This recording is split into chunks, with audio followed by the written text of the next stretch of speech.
This podcast is brought to you by Racing Thread, Formula One clothing for literally any occasion. Their clothing features subtle, evocative, embroidered designs of your favorite F1 moments. From Ricciardo's McHorsey entrance to Kevin's first pole. From Pierre and Yuki's bromance to Inspector Seb, the moments are endless. Whether you're out to dinner with friends, watching the race at home, or cheering in the grandstands, gone are the embarrassing sponsor logos. Instead, Racing Thread is F1 clothing you're comfortable wearing anywhere. Right now, Dirty Driving listeners can get 15% off Racing Thread's entire range of t-shirts, sweatshirts, polos, and bucket hats using the code Dirty Driving. Head over to racingthread.com to shop F1 racewear for anywhere.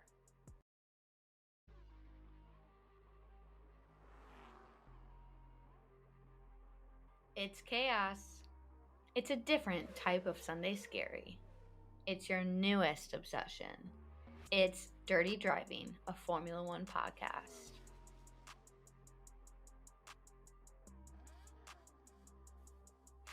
Hey everyone, we are back for another season of Formula One and the third season, I can't believe it, the third season of Dirty Driving.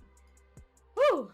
Get ready because I am beyond excited for this season to get started. Last season, as we know, we entered a new era of cars, so everyone was trying to figure out what the fuck was going on, to be completely honest. And this year, we kind of know what the fuck is going on, at least a little bit more than we did last year. So, the 2023 season officially kicks off this Friday, March 3rd in Bahrain for the Bahrain Grand Prix. And we are in for an absolute trip this season. We're headed to 20 different countries spanning 5 continents, and the schedule features a returning track, some familiar favorites, the all-time classics, and a brand new circuit in Las Vegas. Before we really jump into off-season items that I want to talk about, some changes are coming to Dirty Driving this season. If you're watching this, you can see that I am the only one here. That is because Megan has decided to take a step back from the podcast. She has a crazy busy year ahead of her with a wedding and a new home and all the things. So she'll pop in every once in a while and she's going to be helping out with some stuff in the background too. But I want everyone to wish Megan a big congrats on a very exciting year. And let's get ready to rumble with just you and me, because that's what it's going to be, everyone. Okay, the other thing too is I've decided to take a little bit of a different approach to episodes this year. So instead of one big episode coming out on the Tuesday after the race, what we're going to do is we're going to have a weekend preview dropping on Thursday where we're going to talk about the track, the Grand Prix, the news of the week, and also what we're potentially going to see in practice, qualies, and the race that weekend with some predictions thrown in and maybe a bet or two depending on how spicy we get this year. And then we're going to drop an episode after the weekend on Monday. This episode is going to be a weekend/race recap where we talk about the news of the weekend, how qualies went, how practice went, how the race went. We're going to have our winner and our loser. We're going to have our hidden gem. We're going to have our honorable mention. This one's going to be a little bit more similar to the episodes that you used to get on Tuesdays, but shorter. We're going hot and fast this year. Just all the facts that you need to know so we can get back to watching Formula One as fast as possible. Don't be upset if this one is a little longer than the upcoming episodes because we have a lot to discuss about what happened in the off season. So, the off season. While Lewis was taking an extended trip to Antarctica with Shaun White and Pierre, Charles, and Esteban attended the Chicago Bulls, Detroit Pistons NBA game in Paris, we had Oscar and Lando starting the competition with a karting session. Valtteri grew a mullet and a mustache. He might win off-season news right there. We got some Yuki and Pierre content thanks to a joint gym session.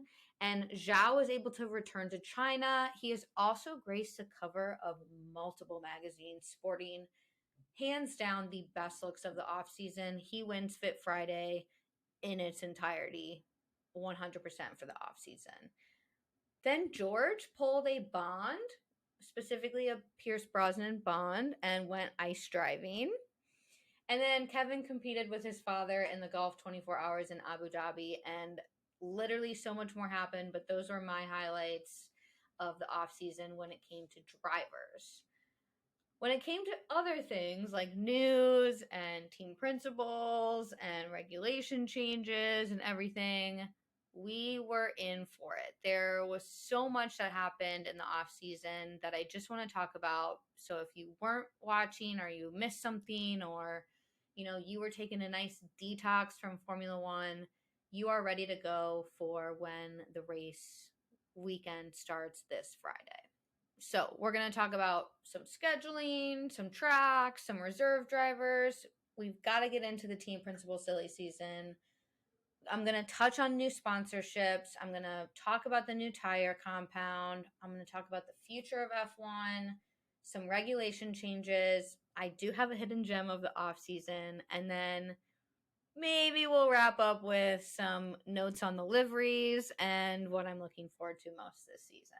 So let's jump in right now. We're talking about the easiest one first, scheduling and tracks. So we started break with 24 races, and we are ending break with 23. We lost China basically due to, the threats of COVID-19 still being a thing, and China still really being on lockdown to big events like this.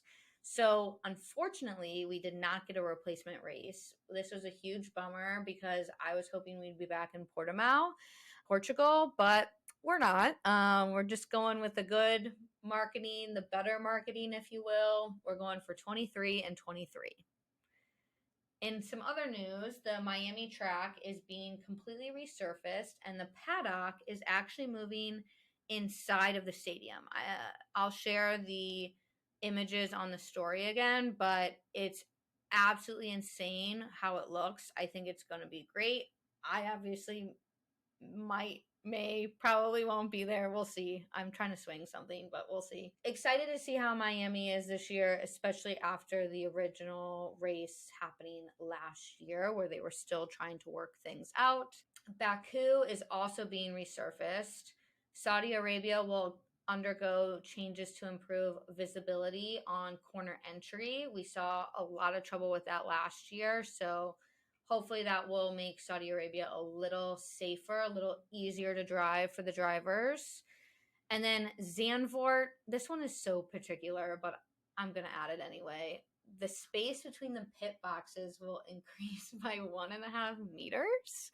I think it was just a little tight at Zandvoort, and they're looking to give the teams a little extra room.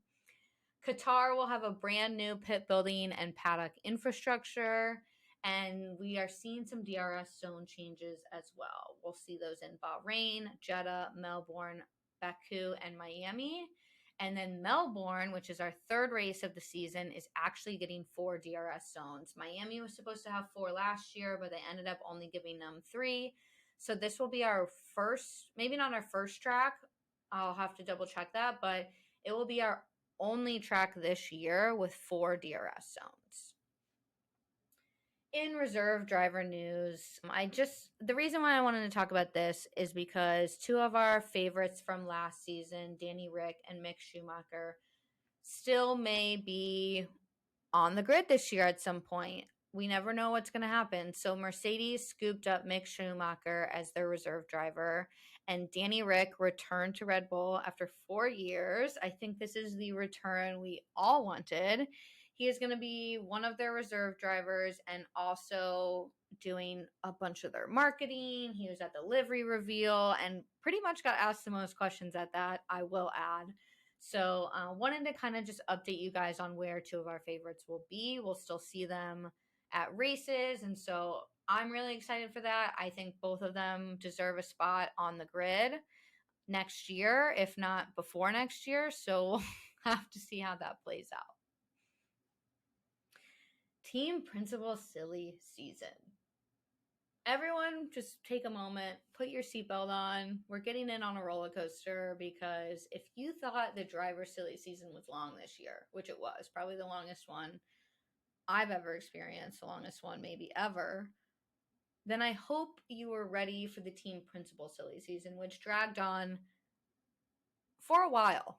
But then it happened so quickly. So it all started with Joe Scapito and his exit from Williams, which then triggered James Vowles, Mercedes strategy chief, to become the team principal at Williams. So James has had a 21-year career in F1. He's been with Mercedes since 2010, and has served as their motorsport strategy director for the last 4 years. He's also worked with Braun GP, Honda, and Barr in key strategic and engineering roles. So really excited to see what he can do for Williams. I feel like Williams is waiting for that leader who is going to really take them to the next level. And having someone who's been on a winning team, like a very strongly winning team, making this move over to Williams could have us being really excited about how Williams is going to do this year. The rumors spread. We had so many rumors about Mattia. We had a drop that he was going to retire. We had a drop that he was going to walk away. There was a rumor that he was being fired, all the things. But eventually, Mattia Binotto stepped down at Ferrari, allowing Frederic Vasseur, the former Alfa Romeo team leader, to take the helm at Ferrari. That move then triggered Andreas Seidel to move McLaren and take over at Alfa Romeo. A note about Alfa Romeo. They are running a interesting 3-person management team. So in addition to Seidel and one other, they also selected Alessandro Aluni Bravi, what a name, might change my name to that, as team representative to assist Seidel. So he previously was a Sauber Group managing director, so he's just kind of shifting into an extra support role for Alfa Romeo. And then Andrea Stella took over at McLaren, and he previously served as their executive director of racing. So lots of new faces. I think over 60% of the grid, or right at 60% of the grid, has a new team principal in the last 12 months. So not only has there been a lot of driver changes, which if you need to catch up on where the drivers are driving this year and who's in and who's out, please check out the episode coming out that is Meet the 2023 Grid, and we'll do a quick run through of everyone who's on the grid this year. But lots of changes in the team principals, lots of changes in the teams. Very excited to see what this year brings. I feel like 2023 is yet again another building year in this new era, and now a building year for a lot of teams with these new team principals. In terms of new sponsorships, Haas and Alfa Romeo have new title sponsors which have altered their official team names. MoneyGram and Haas are partnered together, and Haas is now the MoneyGram Haas F1 team, while Alfa Romeo has partnered with Stake and will now be the Alfa Romeo F1 team Stake. You might be wondering what happened to the Orland sponsorship that we used to see plastered all over the Alfa Romeo. AlphaTauri actually grabbed that sponsorship and will have a touch of red in their livery this year. This podcast is brought to you by Red Racer Books, a children's book series about the marvelous world of motorsports. Looking to get the kiddos in your life interested in Formula One? This series includes the ABCs of Racing, which teaches concepts about racing with Red Racer as your guide. The 34-page book is full of gorgeous illustrations inspired by actual tracks and racing situations around the world. The series also includes the book All About Race Cars, a guide to Formula One race cars. Red Racer and Roxy the Engineer walk you through all the ins and outs of F1 in this 40-page book with beautiful illustrations teaching STEM facts about F1 cars. Red Racer Books is on a mission to give kids in the U.S. and beyond a global perspective on sportsmanship, diversity, science, and technology. Right now, Dirty Driving listeners can get 20% off Red Racer Books' entire series using the code Dirty Driving. Head over to redracerbooks.com to buy the kiddos in your life, or the adults, their new favorite book. In terms of tires, Pirelli have launched a new compound giving them 6 options. So a little background, for every race, Pirelli will choose the 3 compounds between, used to be C1 and C5, now it's C0 and C5 for the drivers to use, which would then serve as the hards, the mediums, and the softs. In this off season, and thanks to some testing they did last season, they've come up with a new compound that will be slotting between the previous C1 and C2 compounds. In addition, they've also made a new, more performant wet weather tire that will be available starting after Emilia-Romagna until the end of the season and onwards. It's important to note about these new wet weather tires that they do not require the use of tire blankets. And this change has been approved by the F1 Commission. So what we do know is that eventually tire blankets are not going to be allowed to be used anymore. And so this is, I believe, one step into the future of getting tires ready to go without the use of tire blankets, which warm up or heat the tires before the car goes on track. Pirelli have already released the compounds for the first 3 races. In Bahrain, we'll see the C1, C2, and C3. And in Saudi and Australia, we'll see the C2, C3, and C4 compounds. The future of F1. So we got some breadcrumbs last season, towards the end of last season, with some announcements about manufacturers wanting to come back into Formula One.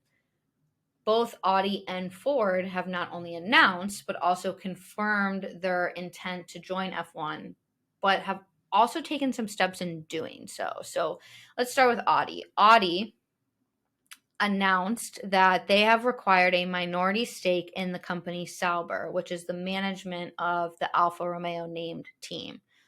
Sauber Group will now be Audi's brand strategic partner, and Audi plans to partner with Sauber to become their works team, or the manufacturer that builds the cars and engines. So we'll see this partnership going into 2026. So both Audi and Ford will enter in the year 2026, but we'll start seeing more and more come out about how involved they're going to be and what exactly they'll be doing in the coming years.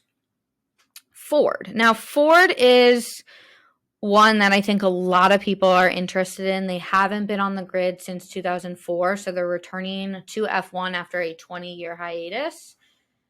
They are interested in coming back to F1 due to the commitment to be net zero by 2030 and to be able to introduce sustainable fuels in F1 cars going forward. So that was kind of their reasoning behind wanting to make this return.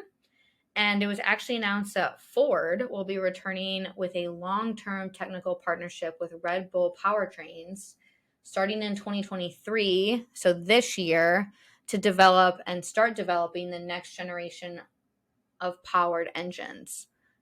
I have no idea what this is going to bring to Formula One. I think it's going to bring more excitement for sure. I think with Alfa Romeo coming to the end of their time with Sauber, this year is the last year that we'll have the Alfa Romeo named team.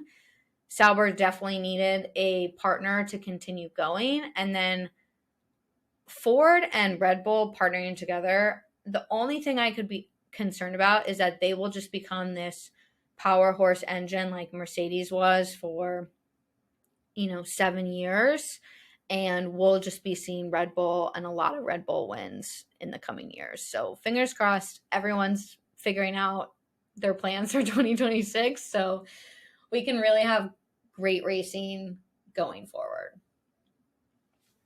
let's hop into some regulation changes. And I'm actually going to drop an episode about 10 big regulation changes that are taking place this season, more focused on the cars and the weekend structure and things like that. But I wanted to note a couple regulation changes in addition to the ones I'll talk about in that episode. So, one that caused a huge stink was that F1 drivers have been banned from making political statements at races without prior permission from the FIA. I pause here because I don't know what to say. I don't know what to say because I'm very angry at this decision. Why can't drivers wear the shirt that they want to wear or support the cause that they want to support? They are individuals. Yes, they are representing their teams, but if their teams have no issue with it, then the FIA should have no issue with it. It's not causing any harm, and it's bringing awareness to some very important causes that are happening in this world. And now that these drivers are going to have to get permission from the FIA, who's to say that the FIA will say yes to some and say no to others based on what the FIA believes in?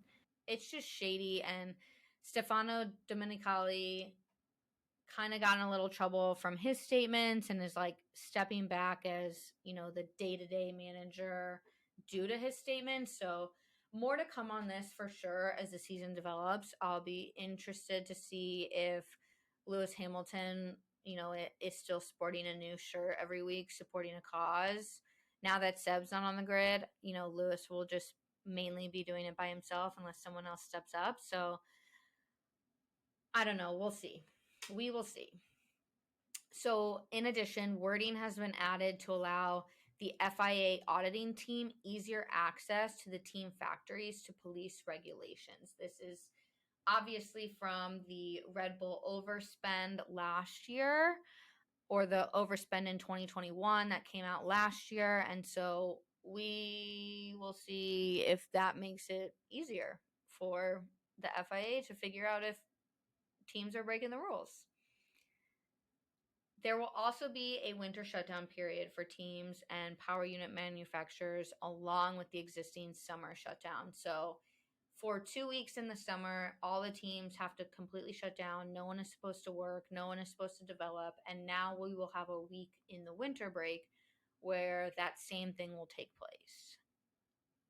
As for the cost cap, the adjustment for teams beyond race 21 has risen from 1.2 million to 1.8 million per race.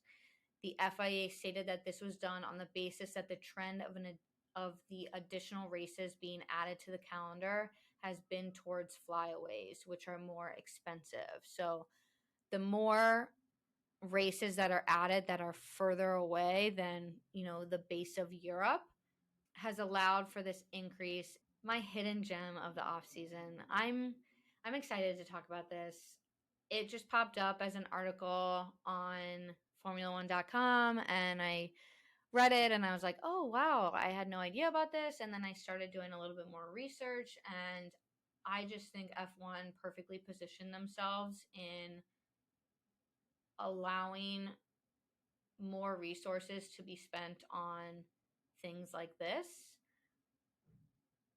So, F1 announced a partnership with UNICEF to help the world's most vulnerable children access quality education and bolster the agency's humanitarian response across the globe to help protect children in emergencies. Just like the earthquakes that just took place, just like the war that's going on, UNICEF is first and foremost a children focused organization. And the priority of this partnership with F1 will be to improve digital access through an expansion of UNICEF's Learning Passport, which is a portable digital platform that enables children to learn both online and offline. It's currently active in 26 countries, and F1 will expand it to an additional 19 countries. Children education is something that's very important to me. When I was younger, I started a company that provided school supplies to children. And so when just reading this and knowing that, you know, some of the money that F1 has is going to this, it made me proud of F1. And yes, there's so much more that they can be doing, but this was a moment where I was like, it's cool to be a Formula One fan. It's cool. Okay, that is the off season. That went quicker than I thought I was going to go. Sorry if I talked too fast, but I wanted to get through it because now that the off season is over, we are fully ready for the actual season. I did watch all the livery reveals. I was going to do an episode just about livery reveals, but I don't have enough to say about them because there wasn't enough changes this year. Almost every single one looked like a copy and paste from last year, and we've got so much carbon fiber that we've really lost some of the creativity that we used to get out of liveries. I'm fingers crossed we get some special one-off liveries this year. I know probably Aston Martin will do one for their 150th anniversary, but we need more. And then I know Red Bull is doing 3 special liveries at Miami, Austin, and Las Vegas, and they're all going to be fan design liveries that are chosen. So, some thoughts. Alpine is running the pink livery for the first 3 races, I believe. Give us pink all season long. Do not switch us like that. And why does it only have to be 3? Why can't we have 20 pink and 3 blue? I don't know. It's their BWT sponsorship, but I think pink rocks, and most of the cars are dark colors this year because of all of the carbon fiber, so I think pink would really pop, but whatever. Red Bull was the most unimpressive. I saw this hilarious tweet that someone said, I think the graphic designer for Red Bull forgets to save the designs every year, and so they lose the new design and they just have to revert to last year's design, which is spot on because it doesn't look any different. Merc is back in black, thank God. I don't know why we went back to the silver arrows. We love that shiny black car, especially under the lights, the night lights. Alfa Romeo, hands down, wins the best livery. My favorite choice. Hands down, good for them. It's their last year they're running an Alfa Romeo livery, and they just did a really nice job with it. My runner-up is AlphaTauri. They've got their deep blue and white, and like I mentioned earlier, they've got the pops of red thanks to their Orland sponsorship, and it looks fantastic. I'd want to be in either of those cars this year because of how good they look. And finally, I'll wrap it up with a few things I am looking forward to. Just a few, maybe 4 or 5. The battle between the 3 rookies. I want to get to know more about them this year. I've done a little research for the Meet the 2023 grid that I mentioned. I've watched some episodes. I can't tell if Nick DeVries is going to be my new favorite person or my new least favorite person. I haven't quite figured it out, but I like him, but I just don't know if I like him. You know what I mean? We'll see. I'm a little nervous about Yuki without Pierre, but we'll get into that in the Drive to Survive episode. What seems to be lining up as a pretty tight battle is the midfield. And I know like we could say that every single year, but we've got Aston versus Alfa, we've got Haas versus AlphaTauri, we've got McLaren versus Alpine. Like, we are out for blood this year. A lot of teams are out for blood in the midfield to prove that they've got the best car, especially after a lot of teams started either really well last year and ended really poorly, or started really poorly and ended really well. There wasn't a lot of flat out consistency across the board of who was performing. Everyone had their quips and everyone had some successes. We're going to have a 6-way battle at the top of the grid for sure. It's going to be Merc. Well, hell, it might be I'm going to say this. It might be a 7-way battle because Alonso is looking pretty fast from practice. Aston Martin is looking great. I'm not confirming that. We for sure will have a 6-way battle, but we could potentially have a 7-way battle. It'll be Merc, Ferrari, and Red Bull all battling together. I have no idea. Honestly, going into this after watching practice, I have no idea who's going to take the Drivers' Championship. It could be Max again, but it might not be. And then we've got some spicy pairings this year, like absolutely spicy. We've got Magnussen and Hulkenberg, the suck my balls mate moment. I haven't, like, are they even going to get along? Are they going to talk to each other? Are they going to be okay and completely fine? Have we all grown up? Have they're, they both took some time off F1, so they're back, but I'm expecting to see some on track battles between them because they'll be out there trying to prove to each other that I'm the better driver, which is the same for Ocon and Gasly and Alonso and Stroll. And honestly, here's another one. De Vries and Yuki, because after watching Drive to Survive, I think Yuki is going to be ready to take on this season and be really focused and try to prove that he's the one that deserves the number one spot. And Nick is coming in hot saying he will be the number one. So I think there's going to be some spiciness between them too. The reason why I say Alonso and Stroll is because they had the Coda crash last year. I also just don't know if it's going to go well because I think Lawrence is going to be really happy with how well Alonso is performing, but Lawrence might not be so happy with how Lance is performing, especially since rumor has it Lance has broken both of his wrists and could be out for a while. Ocon and Gasly, there were rumors that Pierre stole SC Bessie's girl, but I think it's really because Ocon has always been feisty with his teammates, so I'm really just intrigued to see how he behaves this year, especially if there is some drama that has happened in the past. The last thing that I'm really looking forward to this year is to see the development of the F1 Academy. I will have an episode dropping detailing all of this coming soon, but this is something that could be really exciting for Formula One if they do it right. And that wraps up everything I had. Please let me know if I missed anything. Again, sorry if I went quick, but wanted to give you guys a nice, quick, fast recap of everything that's happened. It starts. It's starting. It's already started. We've had preseason testing. We've had Drive to Survive. Tomorrow is Monday.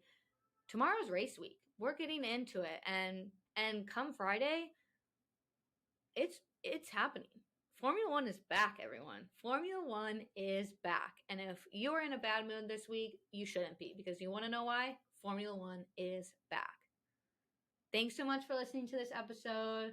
Check out the other couple episodes I've got coming out in the next couple of days before the season officially starts.